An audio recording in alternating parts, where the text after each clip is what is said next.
ಇನ್ನು ಎಐಸಿಸಿ ಅಧ್ಯಕ್ಷ ಮಲ್ಲಿಕಾರ್ಜುನ ಖರ್ಗೆ ಅವರ ನಿವಾಸಕ್ಕೆ ಆಗಮಿಸಿದ್ದಾರೆ ಕೆಪಿಸಿಸಿ ಅಧ್ಯಕ್ಷ ಡಿಸಿಎಂ ಡಿಕೆ ಶಿವಕುಮಾರ್. ಡಿಕೆ ಶಿವಕುಮಾರ್ ನೇತೃತ್ವದಲ್ಲಿ ಜಿಲ್ಲಾ ಕಾಂಗ್ರೆಸ್ ಅಧ್ಯಕ್ಷರುಗಳ ಭೇಟಿ. ದೆಹಲಿಯ ಖರ್ಗೆ ನಿವಾಸದಲ್ಲಿ ಜಿಲ್ಲಾಧ್ಯಕ್ಷರು ಭೇಟಿಯಾಗಿದ್ದಾರೆ.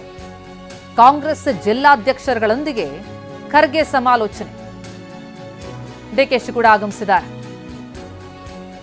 ಖರ್ಗೆ ನಿವಾಸಕ್ಕೆ ಬಂದ್ರು ಡಿಸಿಎಂ. ಕಾಂಗ್ರೆಸ್ನ ಜಿಲ್ಲಾಧ್ಯಕ್ಷರುಗಳೊಂದಿಗೆ ಖರ್ಗೆ ಸಮಾಲೋಚನೆಯನ್ನ ನಡೆಸಲಿದ್ದು, ಈ ಹಿನ್ನೆಲೆಯಲ್ಲಿ ಡಿಸಿಎಂ ಡಿಕೆ ಶಿವಕುಮಾರ್ ಕೂಡ ಆಗಮಿಸಿದ್ದಾರೆ. ಖರ್ಗೆ ನಿವಾಸಕ್ಕೆ ಅಲ್ಲಿ ಭೇಟಿಯಾಗಿದ್ದಾರೆ. ಈಗ ಸಮಾಲೋಚನೆ ನಡೀತಾ ಇದೆ. ದೆಹಲಿಯ ಖರ್ಗೆ ನಿವಾಸದಲ್ಲಿ ಆಗ್ತಾ ಇರುವಂತಹ ಸಮಾಲೋಚನೆ ಇದು. ಕಾಂಗ್ರೆಸ್ನ ಜಿಲ್ಲಾಧ್ಯಕ್ಷರುಗಳೇನಿದ್ದಾರೆ ಅವರೊಡನೆ ಖರ್ಗೆ ಸಮಾಲೋಚಿಸ್ತಾ ಇದ್ದಾರೆ. ಖರ್ಗೆ ನಿವಾಸಕ್ಕೆ ಡಿಸಿಎಂ ಡಿಕೆ ಶಿವಕುಮಾರ್ ಆಗಮಿಸಿದ್ದಾರೆ.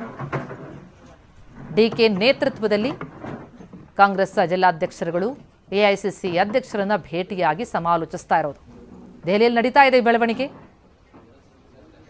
ಸಮಾಲೋಚನೆಯ ದೃಶ್ಯಗಳನ್ನು ನೋಡ್ತಾ ಇದ್ದೀವಿ. ದೆಹಲಿಯ ಖರ್ಗೆ ನಿವಾಸದಲ್ಲಿ ಆಗ್ತಾ ಇರುವಂತಹ ಬೆಳವಣಿಗೆ ಇದು.